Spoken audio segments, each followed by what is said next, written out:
What's up, guys? Boy, I hope you're having a great day. It is Saturday morning right now, and why in the world are we playing another tournament when we're not really good at them? Well, they're fun, and you guys actually like these videos, and I actually enjoy making these videos, so why stop there?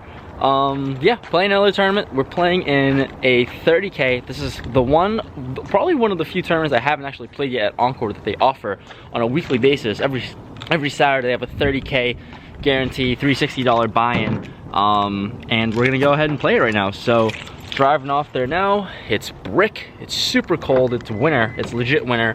And quick little pro tip for everyone: you gotta stay hydrated. Always bring a water bottle. I bring this thing with me literally all the time. Instead of paying $1 per like this big of a water bottle, bring your own water for free.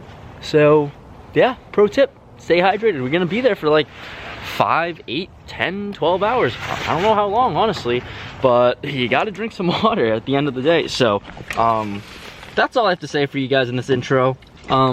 Yeah, it's cold. It's a nice quiet Saturday. And let's try to run it up in another tournament. Let's try to make another deep run, because I'm not gonna say we're due for one, but I think we could make another run at this. So hopefully we're gonna go ahead and do that. Let's go ahead and do it. I don't know what I'm saying anymore. Let's just do it. Let's get into hands, and I'll catch you guys on break number 1.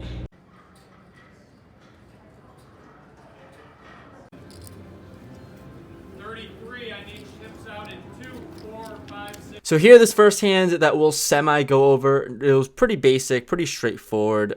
We go ahead and look down at pocket kings in level 1 here. We've chipped up a little bit to 32K. An early position player opens. We go ahead and 3-bet him to a certain amount, and he makes the call. This player is pretty good. So here on the flop comes king, jack, 8, 2 clubs out there. And we go ahead and c-bet when he checks to us. He folds, unfortunately. Probably could just check it back. He's pretty aggro, and I think we can get him to put some more chips in later streets. But with flopping top sets, I just felt like let's go for some thin value and just continue betting. But results-wise, didn't really go the way as planned, but it's totally okay. We're off to a pretty good start after level 1. Here in level 2, we have pocket jacks in the small blind. We've got a stack about 32K. And there's 2 limpers to a cutoff player who raises things up to 600. It folds to me, and here with pocket jacks, I think I can 3-bet this. So we're going to go for it. 3-bet to 2200 on the bigger side. Let's just try to get the limpers out of there and ISO. But, well, it doesn't go according to plan, because the big blind and early position player limpers make the call. And so does the pre-flop raiser. So we're going to go multi-way to this flop now, out of position, in the worst position. The flop comes queen, 3, 4, 2 clubs out there. So multi-way, we don't love seeing that overcard. And out of position here, very first to act, I go ahead and actually just lead out for 2500. Just really trying to deny equity from more overcards like ace-king. Also just kind of a blocker bet, kind of, for anyone who does have top pair. So I go ahead and lead this out 2500, honestly hoping to take it down somehow, but obviously we just are going to get called such a high percent of the time, but really mainly just a blocker bet. So with this bet, only one of the early position limper makes the call. So we're going to go to a turn, which is the 10 of clubs. The flush draw gets there. We are holding the jack of clubs, which is not really great. We do block some flush combos already, but pretty gross spot. I decided to just check here. Let's try to get the showdown. Maybe we can river a jack high flush. He bets 5K and actions onto me, I think, for a pretty decently long time. And honestly, just a fold in this spot all the time. But for some reason, I just thought maybe we could just don't beat any bluffs here. So maybe we could try to river a flush and still not feel comfortable about it. Make a mistake of making the call. I think long term, it's just an easy fold all the time. When the flush gets there, one of the overcards is already there on the flop. We're losing to a lot here. So I just call, I donate 5K, and we go to a river, which is the 6 of spades. Here, not a card that improves us, obviously, so I check. He goes ahead and ships his whole stack in, about 17K. Almost a pot size bet, a little bit under a pot size bet, and I go into the tank trying to find a hero call. At this time, I don't know why, I was just trying to be sticky with it, but trying to find a hero call and just really couldn't come up with any combinations of hands that we beat. So we go ahead and fold, probably the easiest fold of my life, but I tried to make it difficult for myself. Yeah, so just an unfortunate spot. Jack's not really doing great for us in these tournaments, but we're sitting on about 23k now after that. Probably should only have 28k by not donating the 5k on the turn, but here's 23k and we are moving on. What's going on, guys? It's your boy Ethan here, back at Encore Casino for more tournament content. Nah, not really. How was that? That was alright. Shout out to Zach, you've seen him before. He banked, he kind of won the 50k MGM. I'll take 10k win, it's not so bad. Something like that. That's pretty good. Break number 1 right now, we're sitting on, how much are you sitting on right now? 44,000, starting stack 30k. Nice. You won like an ace king flip? Yeah, ace king versus queens all in free. We'll take that early on in the tournament. I'm sitting on like 24k right now. Yeah, that Jack's hand kind of sucked. Played that so bad. But long tournament. Plenty of breaks to go. So a lot of poker to be played, man. 100%. Let's go. Yeah, I guess we were in for a long one. I think we're gonna make the guarantee right now. So we got 2 more hours of late reg. All right, it's not late reg. All right, I've been saying it wrong literally my whole life. So thank you guys for letting me know in the comment section. And let's just get back into it. A lot more hands to play. Let's see what happens. Let's run it up. Level 4 now. Level 3 was just not really great. Nothing happened level 3. So we're moving on to level 4. We have Queen 5 offsuit in the big blind with about 21k, and we get into a blind versus blind situation where the small blind open limps, folds all the way back to him, and here Queen 5, let's see a flop because we don't want to play this hand anyways. The flop is decent for us. It's Queen Jack 8 rainbow, so we do flop top pair, no kicker, and he goes ahead and checks. So top pair, we're just going to bet this spot all the time. Let's deny some equity from overcards and really try to get value from pairs. So I bet 300. He check raises me to 1300.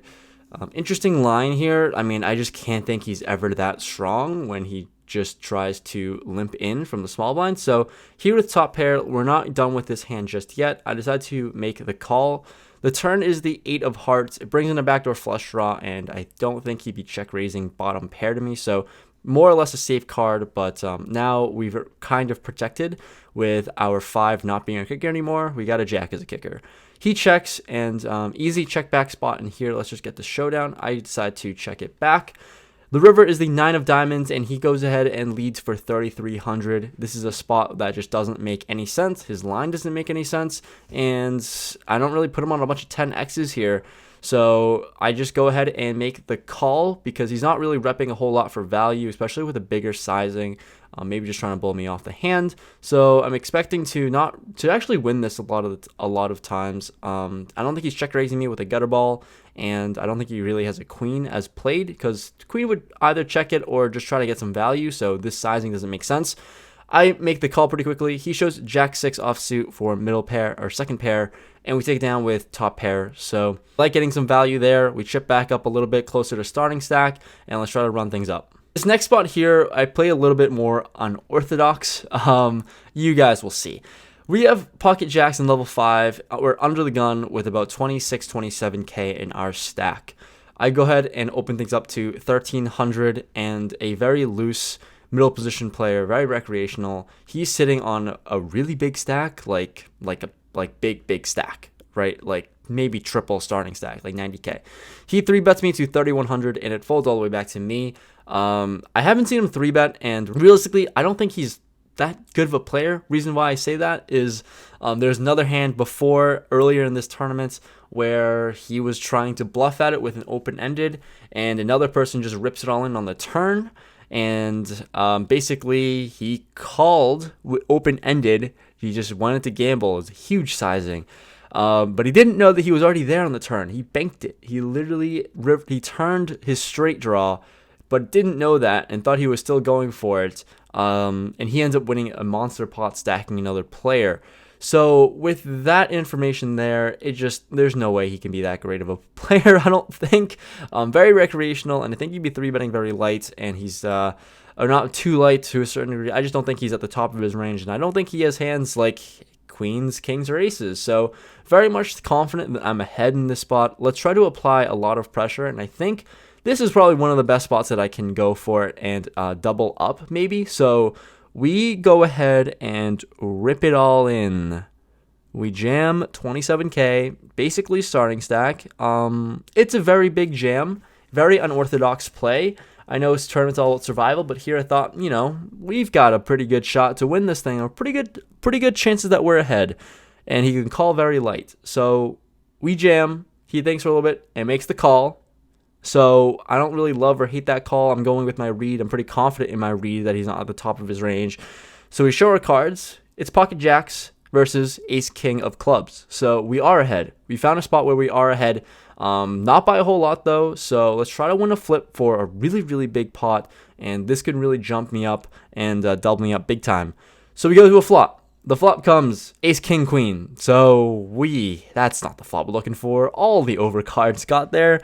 We're off to a turn. Not really great. We're drawing to like 6 outs.